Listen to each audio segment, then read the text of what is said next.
The Saginaw River Lighthouse was built in the mid-19th century and decommissioned in the 1960s.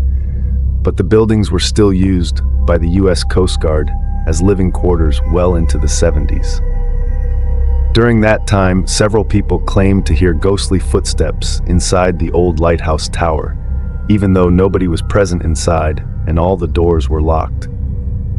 I moved into the Saginaw River Lighthouse quarters in the spring of '75, a fresh-faced Coast Guard recruit, ready for my first assignment. The lighthouse, decommissioned for over a decade, had a haunting beauty that drew me in. The tower stood tall and defiant against the backdrop of the restless river, its beacon long extinguished but its presence still commanding respect. The first night was calm. The wind whispered through the trees, and the river lapped gently against the shore. As I lay in my small room, the history of the place tugged at my mind. Peter Brown, the first keeper, had died here in 1873, leaving his wife, Julia, to tend the light. George Way had come later, married Julia, and also met his end here 10 years after Peter. Whispers among the crew hinted at foul play, accusing Julia of sinister deeds to claim the head keeper's position. I dismissed the stories as old wives' tales, remnants of a bygone era, but that conviction crumbled on the second night. The footsteps started around midnight. Slow, deliberate steps echoed through the halls of the lighthouse, climbing the spiral staircase with a rhythm that matched a heartbeat. I bolted upright, my heart pounding in my chest. My door was locked, and I knew my fellow guards were asleep. Summoning my courage, I crept into the corridor, the wooden floorboards creaking under my weight. The footsteps continued, now descending the stairs.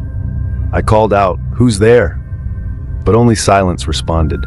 I checked each room, each door, each window. Everything was secure. For weeks, the footsteps haunted our nights. Sometimes they paced the hallway. Other times they lingered outside our doors. The other guards heard them too, their faces growing pale, their eyes hollow from sleepless nights.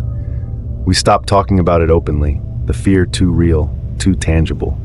One stormy night, I decided to confront whatever haunted us. Armed with a flashlight and a fading sense of bravery, I climbed the tower steps, each one groaning under my weight. The air grew colder, and an oppressive silence enveloped me as I reached the top.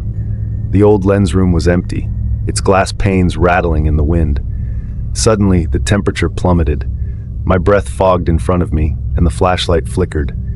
I heard the footsteps again, coming up the stairs. They were louder, more insistent. I turned to face the darkness, the beam of light trembling in my hand. Then I saw them. Two shadowy figures stood at the top of the staircase, their forms indistinct but unmistakable. One seemed to wear a keeper's uniform, the other a flowing dress.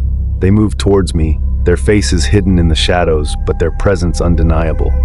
I was rooted to the spot, fear paralyzing me as they drew closer. "Leave," a voice whispered, cold and distant. "Leave this place." I stumbled back, my heart racing, and fled down the stairs. The footsteps followed, relentless and unyielding. I burst into the quarters, shouting for my comrades.